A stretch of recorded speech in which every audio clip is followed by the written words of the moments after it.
Hello, my friends, and welcome to episode 24 of Social Scoop Podcast. I am your host, Kristen, and oh my gosh, we have so much news and a really, really great episode ahead of you. So I need to just bust through this news because we need to get it all in before our interview portion of this episode. You guys are going to love it. So I'm diving right in. Ready?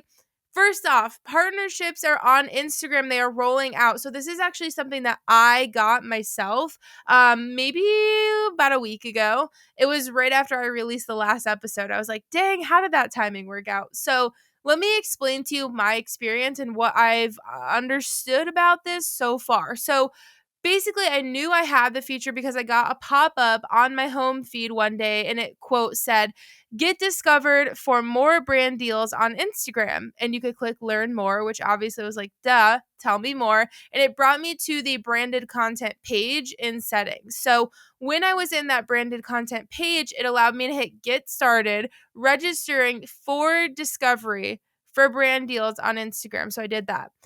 On that screen, I had to provide my age, gender, and location. I had to allow access to the brands to see my followers. And then these are in quotes details about accounts engaged, accounts reached, and impressions. So these are all pieces of data that marketers will be able to access when you agree to this. It told me then how the process will work, and I'm going to read this word for word for you. Brands may see your profile when details about your audience match their criteria for a partner. This includes age range, location, gender, and interests. And then these are all things that they can filter creators by, basically. So it then informs you that partnership messages from eligible brands will go into a new primary tab folder instead of requests. So if you have any inquiries from brands from this whole partnerships platform, they will actually go into a separate primary tab folder all the way up at the top of your DMs from what I could see in the picture.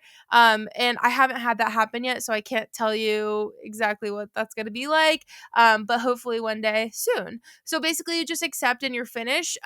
All of this for me right now can be found in branded content in my settings. And there was also when I kind of like backed out after applying and went back in, I could change the settings there and then also choose quote preferred brand partners. So it was this giant list of probably 50 different brands. And I'm assuming these are brands they've already onboarded for this program. Some examples: Amika, Simple Human, Dr. Dennis Gross, Elf Cosmetics, and I mean, plenty more. This is something they actually talked about. I think it was back in October we first heard about this, but this is the first time I'm actually seeing it executed for me personally. And I haven't really heard anything from other people. So I'm wondering if they're just starting to roll it out right now to a handful of creators. But I do have this, haven't had anything really happen with it. But once it does happen, of course, I will update you here. Also, Instagram is working on the ability to add multiple links to your profile bio. I love this. So you will be able to add, as of right now, it shows only 2 sections for it in the little sample picture that we were shown in this source that I found it from. So I'm not sure if you'll be able to add more than 2, but either way, I think it's pretty cool that you'll be able to at least have 2 links there.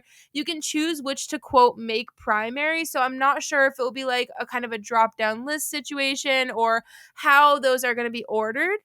But again, once we actually have it, we'll know. They're just working on it at this point. Also, Instagram has officially announced the ability to create polls in groups. This is kind of a short and sweet one, but I thought it was actually really cool. How many times have you been like planning something with a group of friends and you're like trying to gather answers from everyone? It would be so much easier to just be like, guys, here's a poll, freaking answer it, and then like, let's get this over with. Because planning with a bunch of people is always a nightmare. So I can actually see this being really cool. I like this idea. It has not, in my experience, it hasn't actually come out yet, but it seems that it's been officially announced by Instagram, so it's definitely coming. Also, Instagram has been working on the ability to remix photos. You guys remember remixing for Reels? You know, that feature that they released and then like not really anyone used it.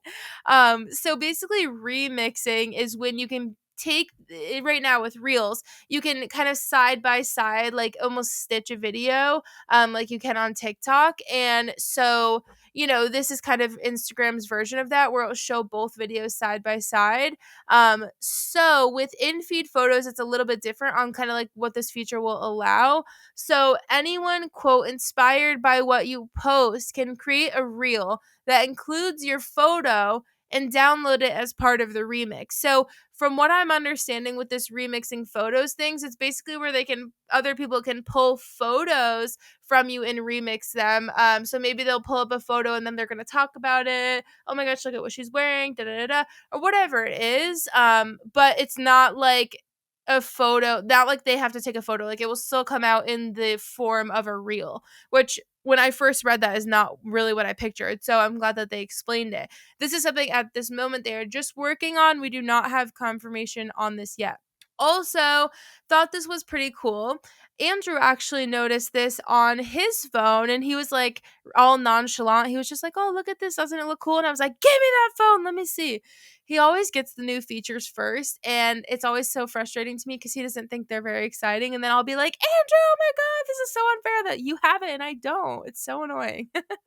How do they choose who gets these features? I wish I knew. But Andrew noticed this new feature in his DMs on Instagram. So in the top right hand corner of the DM screen, he could click filter and then he could filter those to it was unanswered, unread, or flagged, which I know you can filter now a little bit, but I like the unanswered thing because that could be really helpful to make sure that you're answering all of your DMs, even if like it was originally unread, you needed to respond to it, so you have to go back and mark it unread. I do that all the time. So I think unanswered is just an easier way of doing that, which I love. Like, please make my life easier, Instagram, because so many times you are just making it harder. So this seems like they're actually working for us here.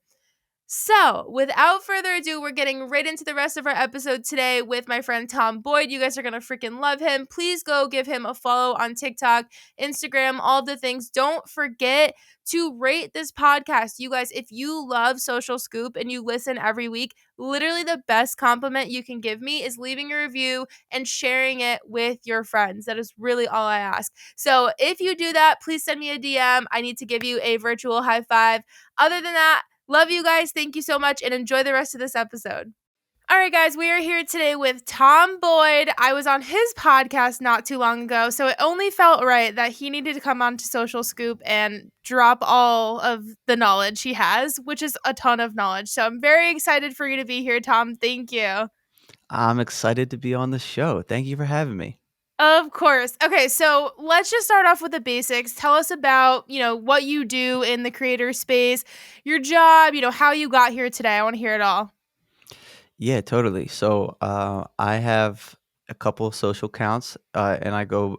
The accounts are bonus footage at bonus footage on TikTok and Instagram, and they're just my creative outlet for sharing and scaling one-on-one conversations that I have with creative friends.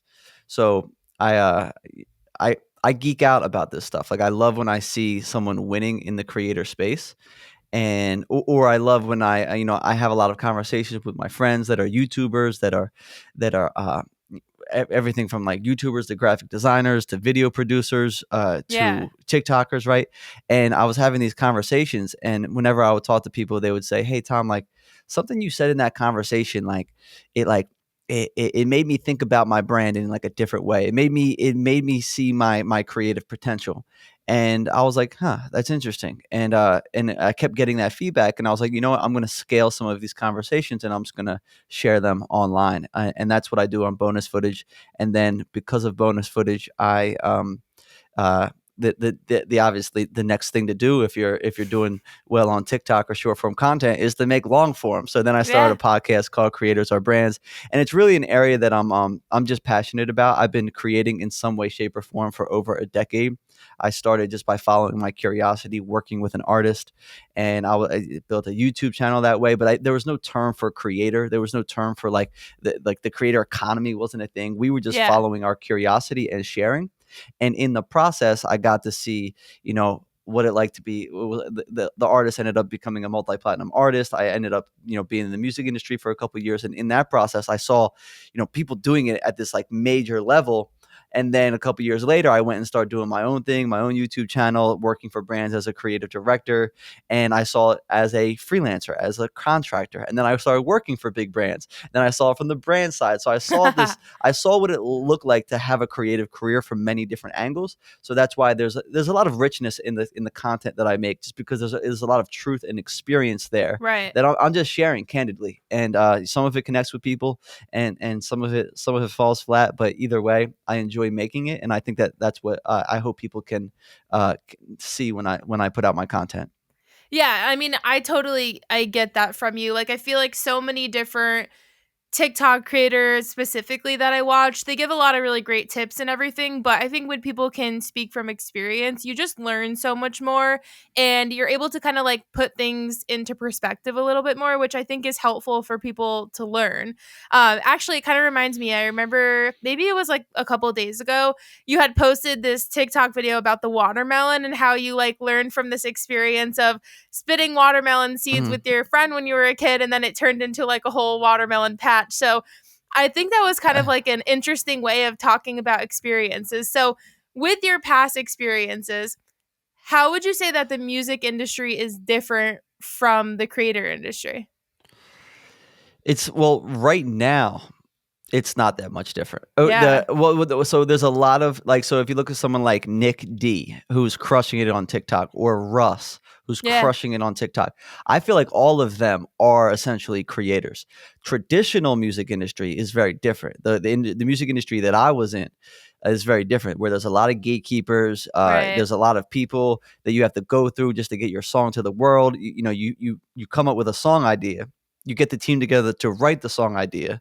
You have that song produced, mixed, mastered, and then you shoot the video. And by the time the video is out, it's 5 months later, right? Well, now, and in that process, the creative gets, so many different hands touch it, so many different eyeballs see it, and kind of Right. change the direction on things. But now, these individual, like a Ty Verdes, like he's able to go from idea to publish within 3 or 4 days, see what it feels like when he puts it out there, get feedback from the audience, maybe make it better, maybe scrap the song, maybe do something different. But there's like more of just like an independent, like, Yeah. lack of a better word, just an independence and like a freedom about it. And I think it's a beautiful thing, the way that the best musicians now, or not that I wouldn't say the best, Yeah. the musicians that are being seen, they wear their creator hat. They For think of it sure. as, I'm a creator that makes music. Yeah, that's a really good point. I have nothing to do with the music industry, so I have never really thought about that, but it's interesting how that whole process is really so similar, but there's just like more of an instant gratification, I guess, with content creation. And I think you're right in saying like someone like Russ with that song he just did with the girl, I can't remember her name, where she just did like the Yeah, the verse on it. brilliant. It's so crazy, and I've literally heard it on the radio 1,000 times since then. Yeah. It really blew up, and I feel like that happened so organically and like so quick through social media, through content creation. It's really Yeah. interesting. Yeah, and a lot of what I kind of experienced in the music industry is what, when people see my content, I think that they can get a sense that there's more there. Like it Yeah, seems like this guy's like, I don't know if it's just that I care a lot about it, but it's clear that I'm coming from like experience when I'm for talking about sure. certain things, and without even having to say it or name drop. Uh, Yep. and and one of the things about the music industry is, one, like, I remember coming into it, and I remember there was like older guys in the industry that were like, "Yo, dude, this industry sucks." Like just like cynical about it. Yeah. And I'm a super optimistic guy, and I was like, "Yeah, right. Like, your experience was that way." And then like Right. Yeah. and then you go through it, and then I remember like now, like, I'm just like, "Yo, this industry sucks." And I don't even like that word, but it's like built on the traditional way of it, right? It's built on like, when there's so many gatekeepers, it just, it's like this whole entire industry is built on like supplicating to these like specific people, and then like this Yeah. this fakeness around getting to those specific people. It used to be the people that labels. Now it's that people they put your songs on playlists. Right. And it's just like this like needy energy all over the place that then produces a lot of fakeness to like get to where you Mhm. want to go, where it's like, no, if you approach it like a creator now, like if so this was like 10 years ago when we were doing this, probably 12 years ago now. But the route was the traditional route, right? You Right. had to go through all these people. And now that I'm looking at it, I'm like, there are no gatekeepers. It's up to you. It's totally Right. up to your output, how consistent you stay with it. It's like, we have all the tools, we have all the resources. You can record a pop hit, a pop banger right now in your basement, and with not that much equipment. Like Right. it's the truth. Like you could just experiment with a hook, put it on one of these platforms, it ends up blowing up. Then you have more attention on it. Then you reinvest more money into that song. Like there's just it's like so like it's at arm's length for Yeah. anyone that really wants it right now. And that's what I appreciate about it. So like I went through the world of like, all right, we have to go the long route. We Yeah, have to work with these traditional. people that we don't want to work with. Like there's just so much fakeness and like snake like Yeah. individuals that like I'm like, guys, like it is, you don't have to experience that. You can go right Right. at it. And I see the opportunity. I know the opportunity across so many different industries now because of what we can do with these platforms. Yeah, it's so true. And I mean, even just in the creator space, obviously the opportunity that's out there is just so crazy compared to even like being in the blogging space, 10 years ago. I was actually just kind of unrelated, but interesting. I was just watching this video that popped up on my For You page, and it was a video of Gary Vee talking about how there's like, the great resignation now of everyone who wants to go off and do their own thing because there's all this opportunity. But he also brought up a good point of like, we were prepared for this great resignation kind of thing, but what we're not prepared for is the I didn't even apply in the first place kind of area where like all of these people who are 18 and under are getting out of high school and college and whatever, and they are going to immediately be like not even applying for regular jobs. They want to go right into these kind of like more, I guess, Yeah. like flexible different options where they have the ability to kind of create their own business, which is cool, but it's also kind of scary. Like, what does the future look like? Yeah. What was Gary saying about that? I only saw that part of the clip. I have to Okay. go find the video about it, but like, Well, yeah. I'm curious. What do you think about it? Like, so I love that, to be honest. I know I Like, kind of do too, but I it's I love it, and like I think about this all the time, right? You want me to go on a rant real quick? all right. Give it to Well, no, us. no, it's just like so. I think it's someone that I follow made this, and it's like how I feel. He was able to conceptualize it a little better Yeah, than me. He was like, imagine doing a group coaching course that took 4 years. It cost $100,000, and there was very little guarantee that you would get a return on that investment. that would be really scary. That's what traditional education is. That's a really good point. And Wow. and like how quickly would people call out that scam if it was like someone Wow. selling a product online? And I love the digital online course space. Yeah. There are products that I bought online that have not even close got me more of a return on my investment Right. than Right. my college, right? From like just video Yep. editing, like the video editing courses that I bought, that like skills that people will pay for immediately, that I could Right. just apply, that I've gotten. I've made more than what I made from college from a $100 course. That's Like, it's a really good point. I honestly, again, I never thought about it that way, but I feel kind of the same. I went to college for advertising and marketing communications, and obviously that's what I do today. So I'm sure that like subconsciously a lot of what I do I am yeah, pulling from what I learned. But honestly, like when I was in college, they weren't teaching you about social media. Like we were learning about radio advertising when I was in college. you were learning from a textbook, or like from books Yeah, that were written by 10 years before, from exactly. probably from professors this is my we don't have to rant about college all the time, but a majority of them don't even do the stuff that they're teaching. Yeah, Where like exactly. that's why not all of them, right? Yeah. But that's why I love online courses, because most of them are Yep. people like, hey, I'm doing this real time, right? I'm literally doing this right now, and I'm teaching you as I'm doing it. So like you're Yeah. getting this, and that's what marketing is about. It's about like, hey, what's working now? How are people It communicating? changes so What are the, much. it changes so quickly. So it's so hard to get that stuff in class. Now, this coming from a person, anyone that's listening to this that's in college, like I want you to know that I also had a tremendous experience at Oh yeah, college 100%. because of the network that I was able to build. But I do believe that you can get that network in other ways. Like I think about it, like what would I do now? In hindsight, I would have probably just got a bartending job,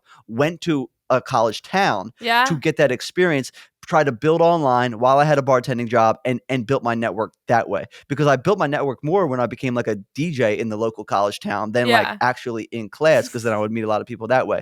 Yeah. Okay, so that's my little rant on that.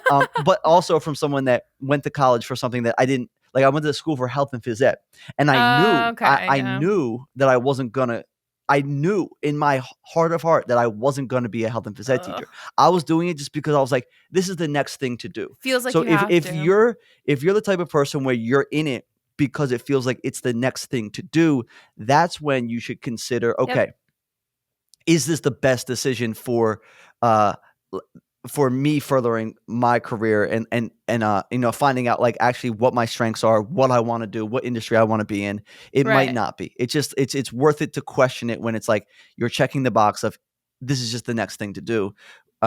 And Right. that's what I think that's the trap a lot of people I know fall into. So when I get animated about that, it's because I feel like a Yeah. lot of people are sold that. It's just like, oh, it's what you're supposed to do. So just do it, you know? Exactly. Yeah, exactly. I mean, there's plenty of things like that, especially, when you're in high school and things like that, that you're kind of like told this is the next step. You've got to go do this. So Yeah.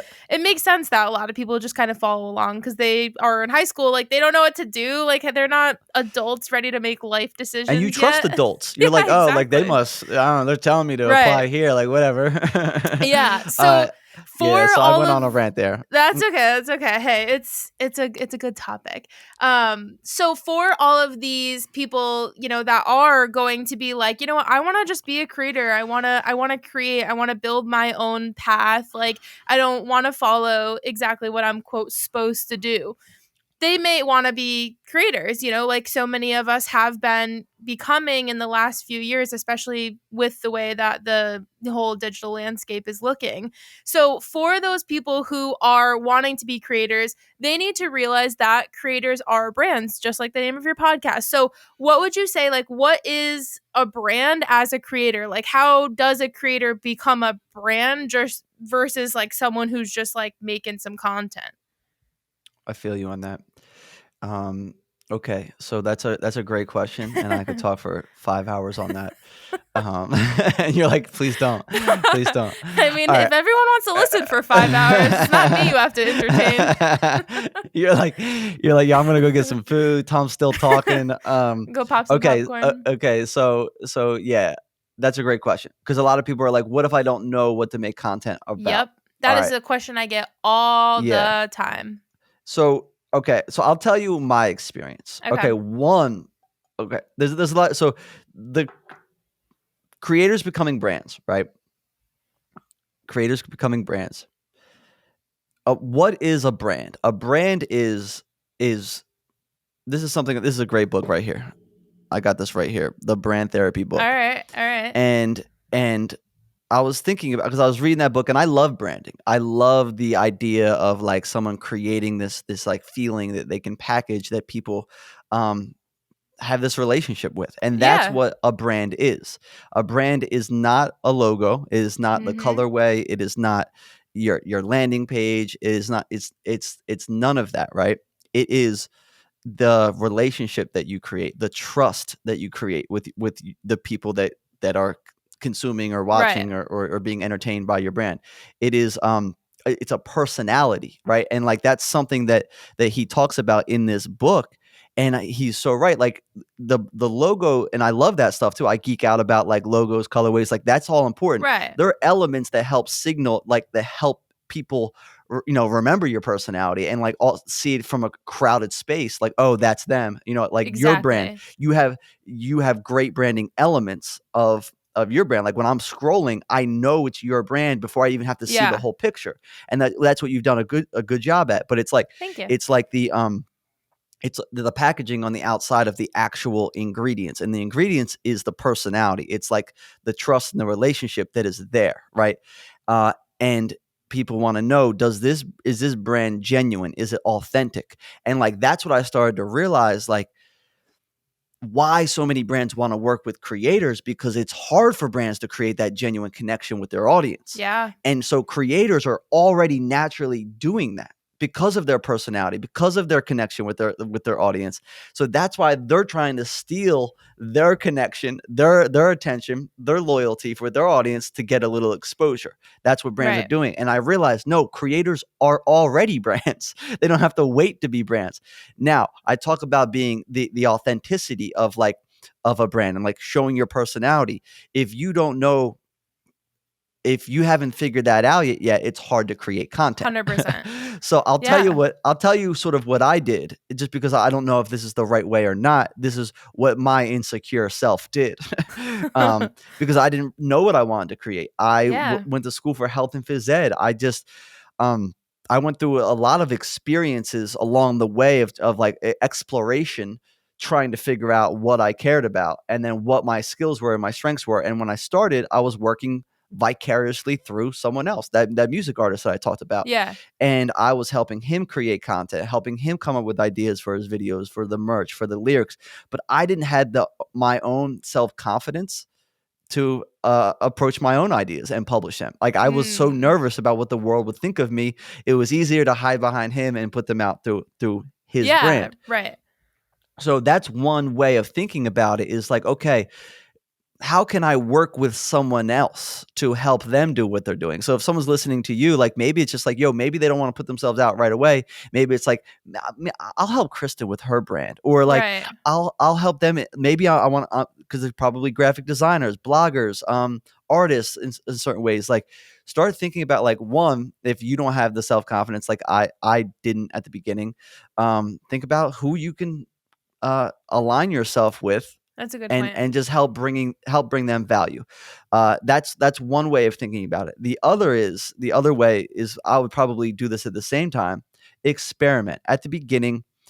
TikTok is a big playground. It's the perfect place to experiment. And like it's like it actually performs better if you're not taking yourself seriously. Like it like 100%. like if you're too polished on that platform, there's some people that pull it off because like that's their expression of their creativity and it's Right. dialed into who they are. But there's other people that are like trying to, like, this is what something I realized about myself recently. I looked at some of my earlier videos and I was like, the more edited my videos were, the less confident I was about the actual message. So that was something that Interesting. kind of like made me think about, like, even my brand now, where I was Yeah. just like, I'm covering up for something in these videos. Like I'm trying to do too much.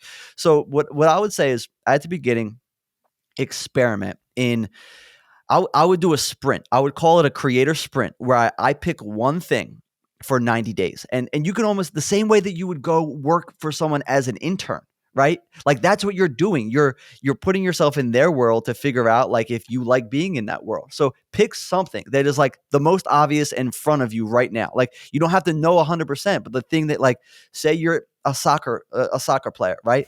Make a TikTok account just about doing soccer tricks and Yep. skills or whatever. Go all in for 90 days. In that 90 day, like blinders on, 90 days. And then after those 90 days, say pick an amount of videos, it's arbitrary, let's say 60 videos over those 90 days. You're going to look at that and something's going to pop up in that process where it's like, I like this style of video. Right. And this is what connected with me the most. And the audience didn't connect with those though. But oh, this is the style over here that I really liked. And then you'll start to realize your style of communication. So for me, I like talking to the camera. Yeah. Some people like vlogging over the shoulder. Some people like just artistry where there's no voiceover whatsoever. Like you'll start to figure that out, but pick one thing, go all in on it, blinders on, and then at the end look at it and take that information and apply it to your next 90 days. Yeah. your decision might be to delete that account, or it might be to double down on a specific style of content within that account. That's a really good point. Yeah. I mean, I think the big challenge with that is that so many people are afraid to take that first step and actually do that sort of challenge, because they're like, oh, well, no one's going to like it. No one's going to care about my soccer videos. Like, people are they don't see their own value sometimes and they're afraid to put themselves out there. So I feel like there's so many times where it's just like they're the ones who are stopping themselves from being successful. And again, like, like you said, you go in on 60 videos in a 3-month period, you could literally hit 1 million followers. And then imagine if you had not done that. Like, it could be life changing for you. But so many people get in their own way. I'll give you an example. So when I stopped working with the artist that I was working with, I moved back and I started making my own music group because I had a chip on my shoulder. I was like, I'm gonna make this music thing work myself. Yeah. So I started making this music group where we were making funny songs and shooting music videos for them. And I had all these ideas, right? For songs, for videos. Yeah. I was able to I was able to see those ideas through, and people enjoyed them. Like, people thought they were funny. But I realized in the process, right? So that was a project. So in think about the creator sprint. In my mind, this is where I come up with that idea. That was a creator sprint to me, to make this album, put it out, make a bunch of music videos for Yeah. it, make people laugh. In the process, I learned that I was not a good musician. Hey. I was a better storyteller, right? I Yeah. was better at creative direction, and that's also what I enjoyed to do more. So then I started vlogging, right? Then in the process of vlogging, then brands started saying, "Hey, can you do that for us?" Then I started to see these skill sets that, like, people would actually pay for. But unless I did that first Yep. experiment to realize that's what I there was a clear example of what I didn't want to do, Right. then I Right. wouldn't have known the direction that I should be doing. Um, Yep. and that's part of that creator sprint. Like, if you find out in 90 days that, like, yo, you don't like that style of content, that's incredible. Amazing, right? Yeah. Like It's great like information to yeah, have. yeah, and then you can just start fresh, or you can, like, yeah, I think little experiments like that will help reveal to you what you enjoy doing, what your strengths are, Right. what the world resonates with. Yeah, and then as you get that self-awareness, then you become more confident. And that's where I'm at right 100%. now. Like, Yep. I have self-awareness about what I stink at, and also what I'm good at, because I Yeah. put out enough that, like, there's been a signal of people responding, and it's clear, like, oh, this is what people enjoy, and this is where I'm able to show up the truest version of myself. Right. That's where I merge those worlds. Yeah, I think it's an interesting, like, kind of comparison you made before about interning and how it's so similar with, like, again, putting yourself out there, trying something for a little while.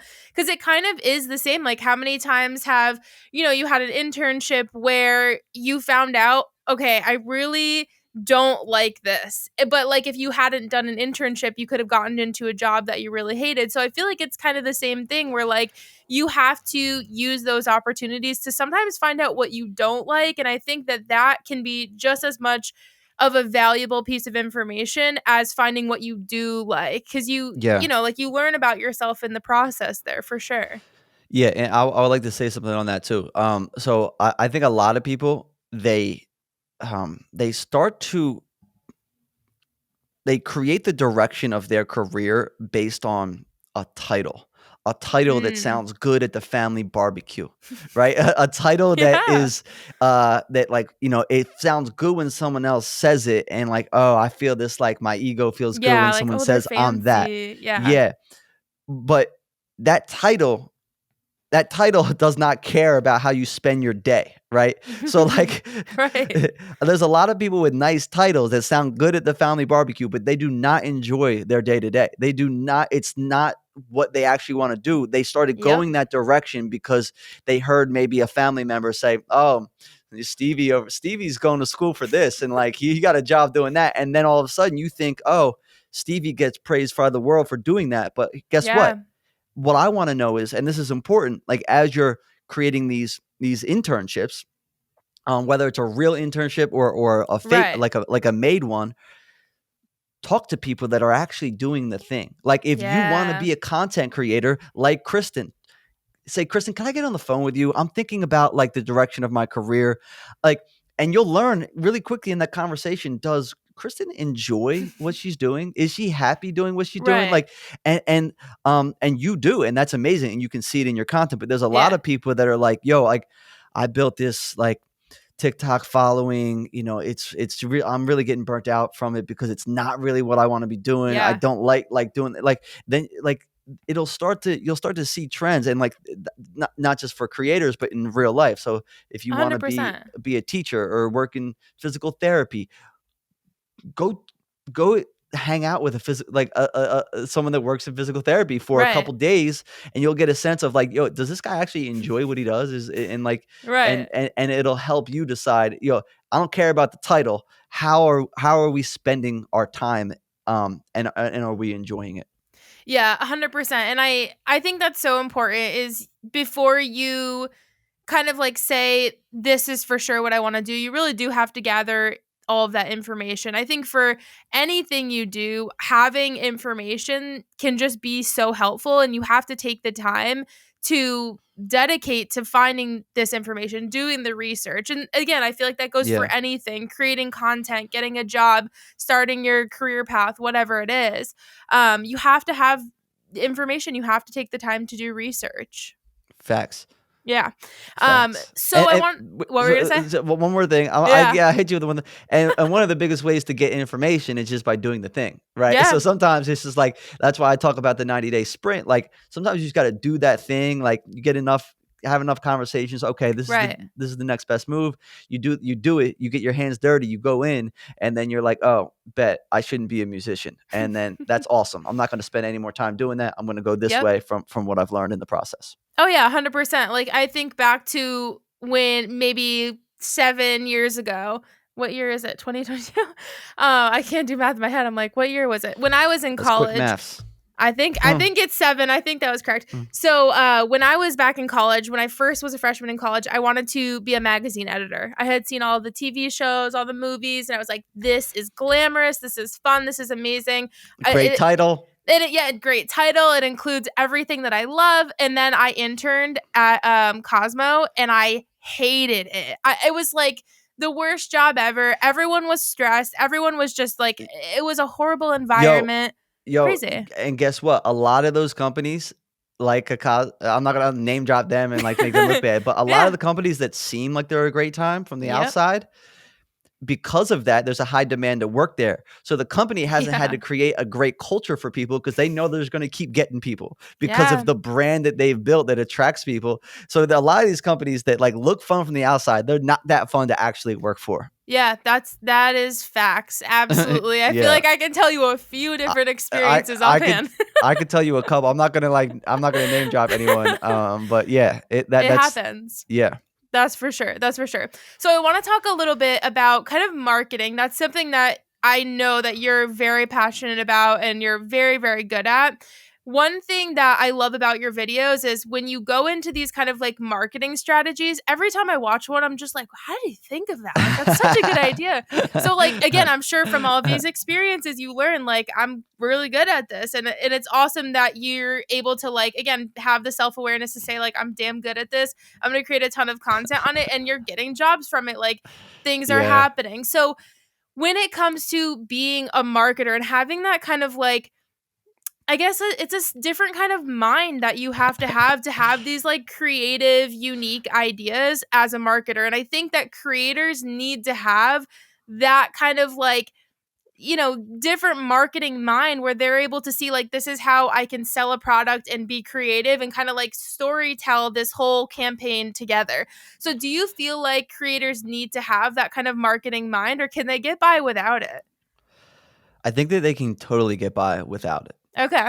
I think they can totally get by without it because I know that there are a lot that do. I can't think of That's someone true. off top, but like because because again, creator is a umbrella term that covers Oh a yeah. lot of different areas. So like, someone that is a creator on Twitter with 100,000, like they might not have to think the way like a Yeah, Mr. that's Beast true. might have to think, right? Because they found like their style of communication that makes sense for them. But this Right. is a belief of mine that, you know how like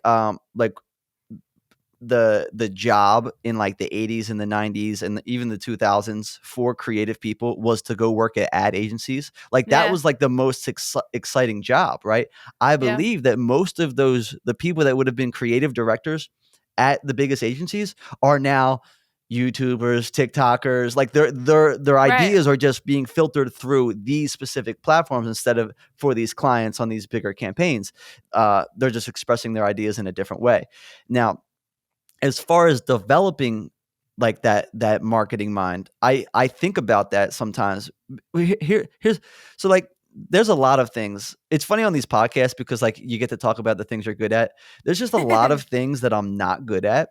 Oh, But same. I know that storytelling and coming up with Yeah, original ideas, concepts and yeah. concepts is something that like is comes very natural to me. And Yeah. like there's something about strengths that I learned is that you don't always realize what your strengths are because they're right in front of you. Right. So Yes. other people over the years, like from just experimenting and putting and like having conversations, people I'd be like, isn't that idea obvious? Like, why wouldn't you not do that? Yeah. Um, Yep. but like I started to realize like, okay, there is something here, and that's something that I'm able to bring to the table. Now, the actual execution, the integration of the idea, like I have to work like I have more of like a strategic outlook on like the overall concept. But Yeah. I realized that and this is why my clothing line failed, and I'm going to do a video on that. But like I'm good at coming up with the ideas, creating the marketing, the campaign, connecting with Yeah. people, but then like the operating of the business and the day to day, like that's where I fell short. Like I had, Right. I know that it was on the questions, but I had a relationship with Justin Bieber. I created a clothing line, got it on Justin Bieber, Yeah. word multiple times, and the clothing line still failed because like I like didn't care about like the money, the stuff that like I didn't know how to reinvest it. Like like Yeah. that just that part of the brain, the operation side of it, I wasn't the best at. So I started over these projects. Because I did enough of those sprints, I was like, okay, what did I enjoy the most, and what was the biggest impact that I made on them? And a lot of them was like the concepting, the coming up Yeah. with the ideas for it, and that's what I enjoy the most. And I'll tell you a fun story. So there's a guy named James Altucher that has a book. I forget what it's called. I think it's something about ideas, right? And Okay. maybe your idea muscle, building your idea muscle, the All idea right. something. I'll James look it up and Altucher put it in the idea, right? description. So he talks about this idea where he's a similar. I could tell like in the writing that like he's built similar to me, or I'm built similar to him, or vice versa, or whatever. But he said that every day he wakes up and he builds his idea muscle, and he picks one subject to come up with 10 ideas for, and it would be like, okay, how to market this hard drive, and he'd come up with 10 ideas for that just to build his Okay. idea muscle, and then he'd be like, okay, next day Twitter, 10 ideas for them. Interesting. He'd come up for like book concepts, book titles, like whatever, 10 ideas. And like by like the 30th day, it just becomes, and you realize like the first three or four, they're usually not good. The second three or four, they're okay. All The right. last three Yeah. or four, there might be some gold in there. There might be like 1 out of 10. So he started realizing the 1 out of 10 of them, he would just start giving them to people. And Okay. this is how he got a meeting with the CEO of Twitter. He just tweeted this idea to them. I think he actually tweeted like 10 of their ideas. He was like, this is what I would do to like, this was like earlier. This was probably like 2000, like 13, 14 Yeah. when he did this. But like he like gave the CEO of Twitter ideas and ended up getting a meeting with him. And this was a part in my career where I was trying to work with bigger brands. Right. So I looked at all of the relationships that I had, and I started doing that same thing. And I started sending them ideas. And what I realized was I was marketing my like a lot of people are like, oh, hold those ideas, keep them to yourselves. And that's probably what I would have done earlier in my career. But then I Yeah. realized that like one, a lot of these companies don't even have the infrastructure or the means or the budget to put a lot of these in Yep. place. 100%. But you're marketing, when you do that, you're marketing your way of thinking. So anyone can. So one, I ended up doing that, and I ended up landing a bunch of jobs. They started hiring me. Yo, can you consult? Can you creative direct on this? Can you Hell work yeah. with this in this capacity? Eventually, it led to a full time retainer and then a full time job. One of these companies I was giving ideas out for, and And I'm like, okay, so it works there. So then as I was coming up with these videos, and I actually had a YouTube series like 5 years ago called The Idea Family. That isn't built for YouTube because like YouTube is built on search. No one's going to search like good Yeah. ideas for this random thing, but it's kind of perfect for TikTok. And I saw Girl Boss Town doing this super successfully, and I was like, okay, cool. Like this concept works for TikTok because you don't have to search. Like there's no search component. It Right, just shows up on your exactly. feed, and it's kind of like a story format built in. So I started doing it, and then a bunch of brands started reaching out to me saying like, "Yo, can you do this for us?" Or like, "What do you have for me?" And like Yeah.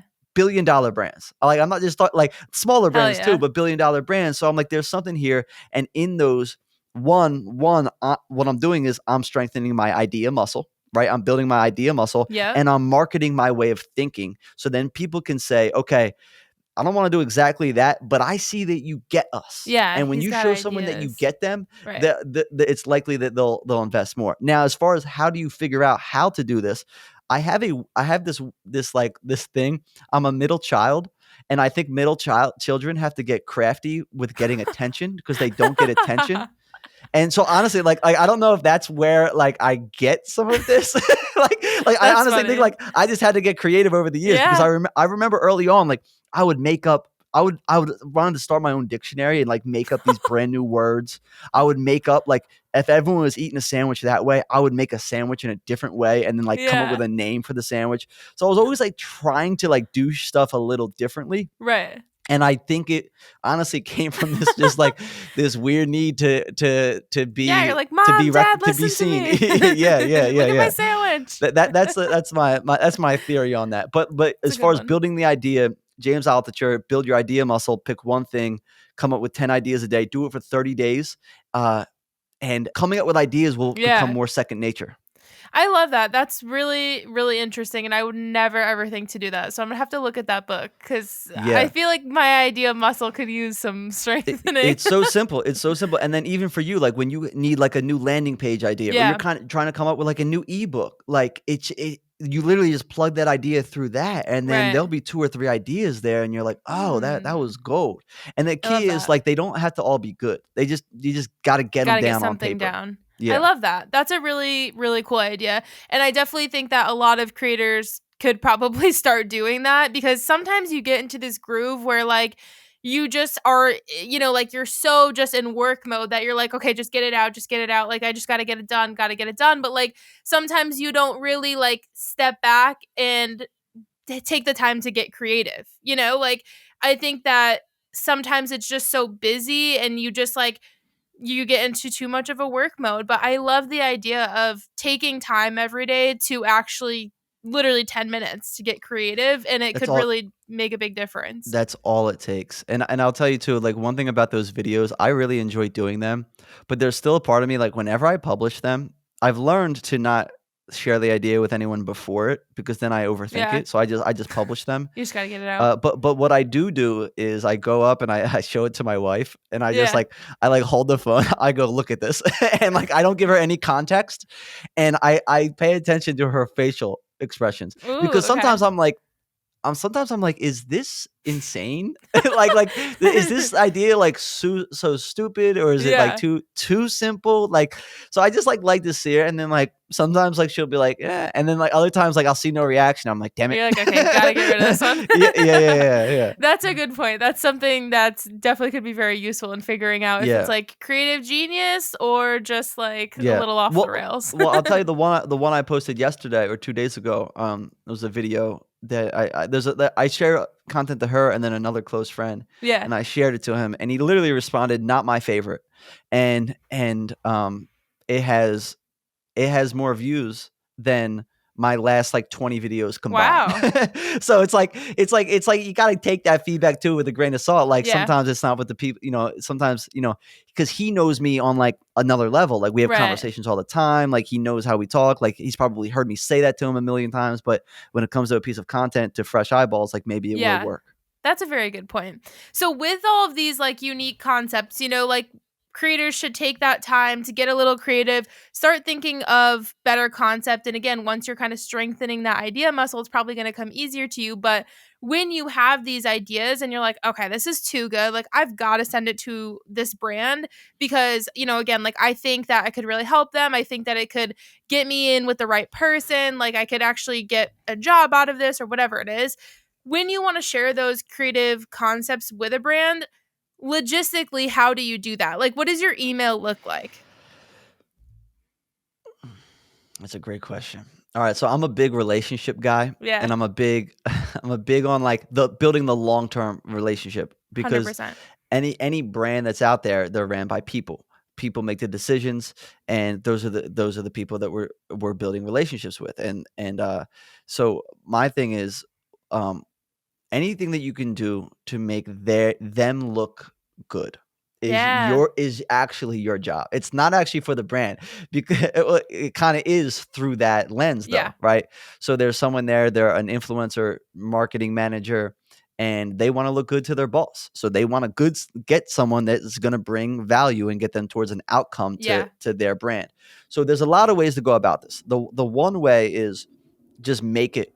It's called permissionless apprenticeship, and that term is from Jack Butcher, who is the guy behind Visualize Value. Do you okay. know that? So No. Visualize Value is the Instagram page. You've probably seen it because a lot of people share them. It's like the black and white images, and there's some like marketing philosophy that he shows in these images, and a lot of the philosophy is from this guy named Naval Ravikant. And he's like a philosopher, tech guy, Silicon Valley guy, right? So when he came out with a book, this guy started no, before he came out with the book, this guy was conceptualizing his tweets through these black and white images. Okay. So he would make like a graphic based on like his philosophy, and then he would just tag him, right? Then when that guy went to make a book, who did they get to illustrate it? This guy that was already Okay. showing that he understood his brand, right? Yeah, So yeah. my thing is, when you're just starting, it's a great time to show people that you understand their brand. Look in your house, figure out find 10 items that you already use. Look at their social media accounts. Yeah. Look at how they talk about themselves. Look at their captions. Go to their websites. Look at their landing pages. Figure out what they're marketing, right? So it comes back to getting that person a win. You'll see, okay, Airbnb is doing campaigns to Florida trips, like heavy Yeah. on their landing page. Like, oh, I'm a travel influencer in that space, and I can, like, I know how to. Then you go and you find their email. You go to LinkedIn and you type in Airbnb. That's not a good example. Let's do Abercrombie because I actually just did this for them. But we also did. I did this for Abercrombie before we connected. Yeah. Is type in Abercrombie, Yep. right? Then the company page comes up. Then you click people. And Mhm. then you find the person that has the influencer partnership job. It's Yeah. like influencer partnership or someone in marketing. If they have an influencer partnership role, that's incredible because then you Yeah, know that's the they have a person. budget for it. They have a budget for it, and they Yeah. already it's already built in. So then you go to usually and for this particular person, you click the contact and they have their website, they have their Instagram, they have their Yeah. socials, they have all the stuff, and you make a Notion doc of all of their names. Before you send the email, though, go to their website, go to their social media. Like I said, look at what they're promoting, what they're talking about. Like maybe their fall line, right, is Right. coming out, and like you live in the mountains, so like you can get some dope photos, like Yeah, yeah. rocking some of the fall stuff, and like you figure out a way to weave in what it is what their goals are. Make the email about 5 to 10, I'd say less than 10 sentences, Yeah. and it's a thought starter. It's not a, hey, will you Pay pay me for me. this? Yeah. It's like a, hey, I'm just getting into your world. And even better, this is why I say the permissionless apprenticeship. Make a video showcasing your favorite hoodies. Before that, post it on TikTok, post it on Instagram, so you can link to that and then say, maybe it's not like a total brand deal like call out, but like their images are in the video and Yeah. they can visualize what it looks like to work with you. They can say, oh, like they totally get our brand. Like they understand our positioning and Right. the audience that we're trying to talk to. So I would say short and sweet, be concise, make it clear about um what it is that you do, your unique positioning, if there is any, if it's like, Yeah. why you care about this industry, what the meaning behind like a collaboration with them. Keep it short and sweet. Yeah. Don't ask for anything. give no prices in there. Just if you have the video the example, or if Right. there's another brand that you can just have another example. It doesn't have to be like their exact brand. Just start the conversation there. Right. And if you can't get it through LinkedIn, follow them on Instagram. And one of the best ways is, and I've done this, right? Like I just did this for Celsius. They didn't respond, but whatever. I don't care. It Like it's a happens. numbers Yeah. game. So I made a video about them. They responded. They liked it. They say, this is so dope. Send them a voice note and say, hey, I would love to get in touch with whoever runs your influencer partnerships. If you could send me their email, that would be fantastic. Have a great day. That's simple. Yeah. That's simple. And that works 3 out of 10 times, right? Because they're Yeah, busy. pretty much. But they're because Right. that it's I like to say that because like people look and they say, oh, that guy's getting brand deals. He has brand Yeah. deals on his podcast. He has sponsors. Everyone must listen to him. Nah, I just throw about a lot of shots, Yeah, and you then have eventually to. it makes sense. And then those people that I'm working with, then the whole entire job is to get them a win. Hey, once you Right. get them on the phone, what does success look like for you? Like we work together. What does success look like?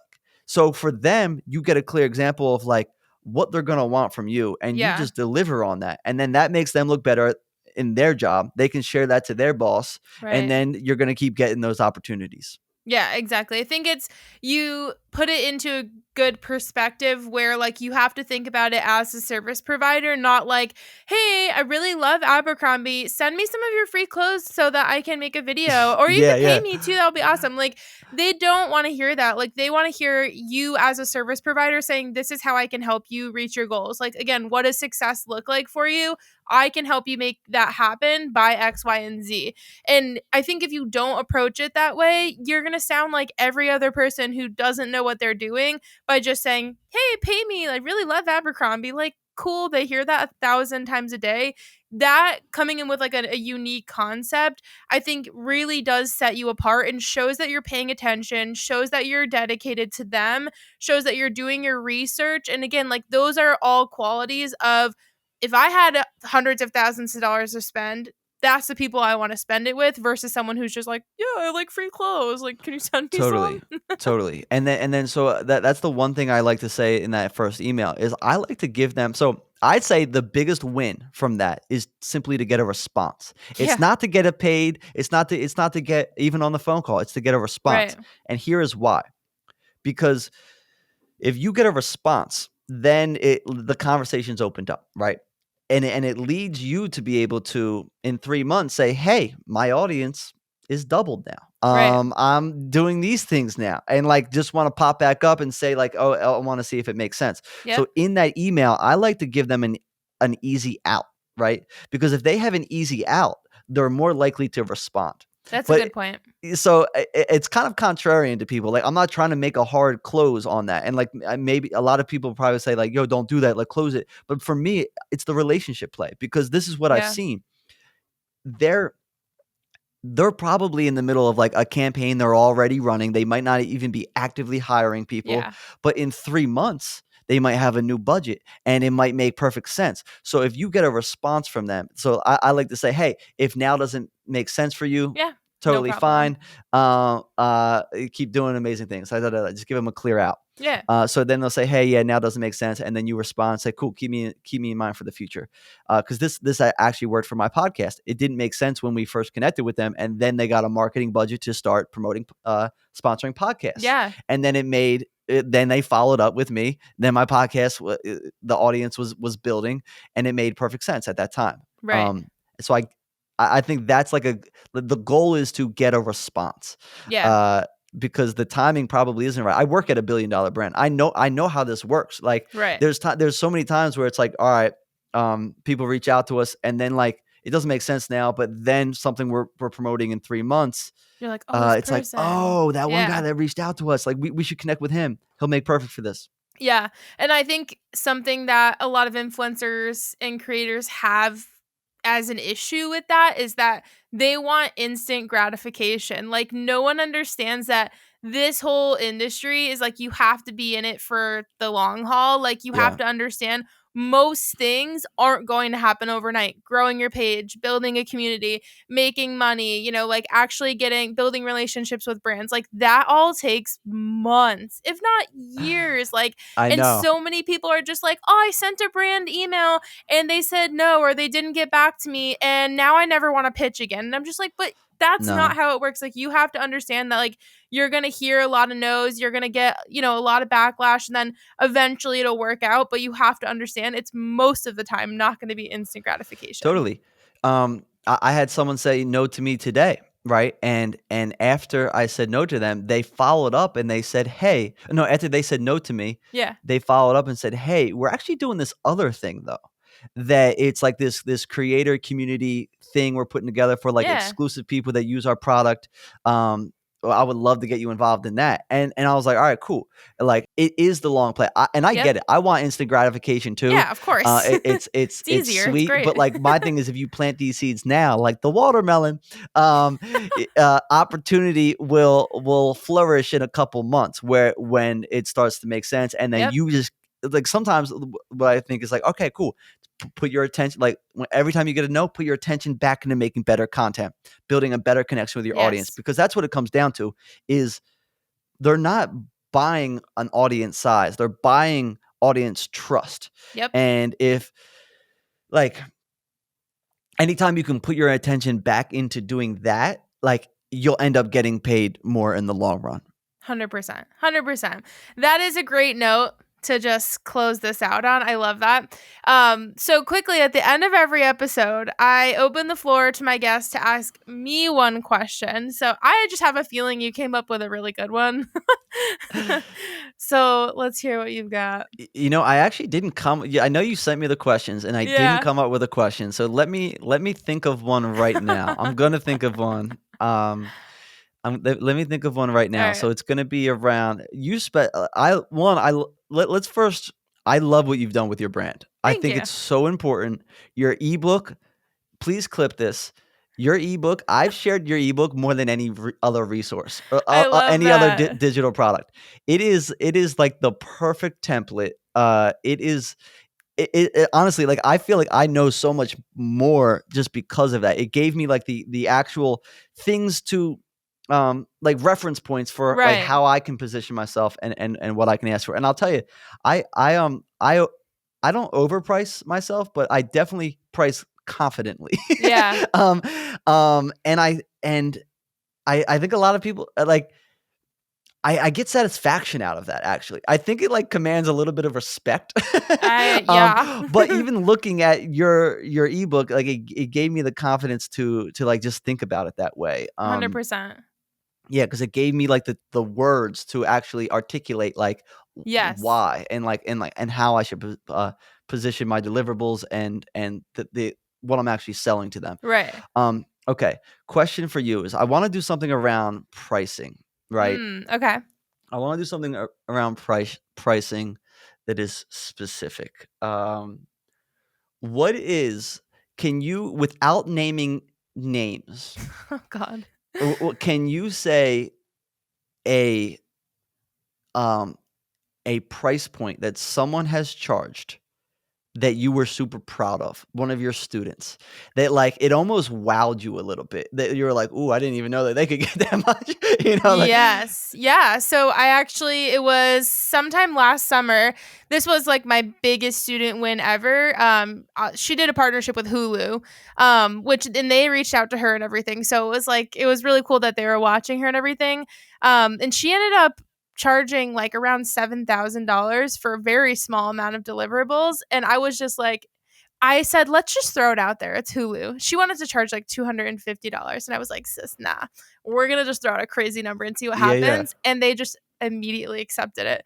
And we were just like, both like, oh my God, I can't believe that just happened. Holy shit. But even in my own experience, like I do that a lot. Like I will always push the boundaries a little bit, especially with bigger brands, because you honestly just never know. First of all, how much money they have to play around with, but also like how much they want you. Like if I'm at the top of their Yo, list. They're going to pay me So what I true. asked for. Exactly. And they Yeah. spend a lot of time vetting creators. And that's the one Oh, thing yeah. I'm realizing, because so many people are coming to me to vet creators. And I'm like, how do you not know? Because Yeah, they're busy. They have so many fires they're putting out in their day job that once they exactly. vet them, they want to work with you. They Yeah. really want to figure it out. I got one more question. Yeah. Your business, can you break it down percentage wise, where your money comes from? Yeah. So I would say last year versus this year is a little bit different. This year, I would say probably 25% of my income comes from coaching and everything from Social Mate with the ebooks and all Yeah. that. And the other 75% is through influencing.